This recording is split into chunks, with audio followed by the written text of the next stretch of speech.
জয় রাম, জয় গোবিন্দ। বেদবাণী প্রথম খণ্ড ৩০২ নং পত্রাংশ শ্রী শ্রীরাম ঠাকুর। সর্বদা নাম করিবে, তাহাতে গ্রহ বৈগুণ্য মুক্ত হইবে। এই বাণীটি শ্রী শ্রী ঠাকুরের আধ্যাত্মিক নির্দেশনার একটি অংশ, যা জীবনের দিক নির্দেশ ও সমস্যা সমাধানের অত্যন্ত গুরুত্বপূর্ণ। বিশ্লেষণ: সর্বদা নাম করিবে ঈশ্বরের নাম জপ বা স্মরণ করার নির্দেশনা। নাম বলতে এখানে ভগবানের পবিত্র নাম বোঝানো হয়েছে। হিন্দু ধর্মে মনে করা হয় ভগবানের নাম স্মরণ করলে তা জীবনের সমস্ত ক্লেশ দূর করতে সাহায্য করে।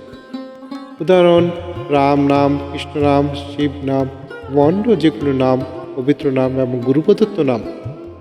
জয় রাম, জয় গোবিন্দ। গ্রহ বৈগুণ্য মুক্ত হইবে। গ্রহ বৈগুণ্য বলতে বোঝায় গ্রহদোষ বা জ্যোতিষশাস্ত্রে উল্লেখিত জীবনের সমস্যাগুলি, যা গ্রহগুলির অবস্থান ও প্রভাবের কারণে ঘটে। এই বাণীর মাধ্যমে বলা হয়েছে নিয়মিত ঈশ্বরের নাম স্মরণ করলে জ্যোতিষশাস্ত্রে বর্ণিত এই দোষ এবং প্রতিকূলতাও দূর হয়ে যায়, কারণ ভগবানের নাম জপে জীবনে ইতিবাচক শক্তি ও শান্তি আনে। আধ্যাত্মিক দিক: ভগবানের নাম স্মরণ বা জপ করা শুধু গ্রহদোষ দূর করতেই নয়, বরং এটি মানসিক শান্তি ও আত্মার শুদ্ধি এবং জীবনের সঠিক নির্দেশনা আনতে সাহায্য করে।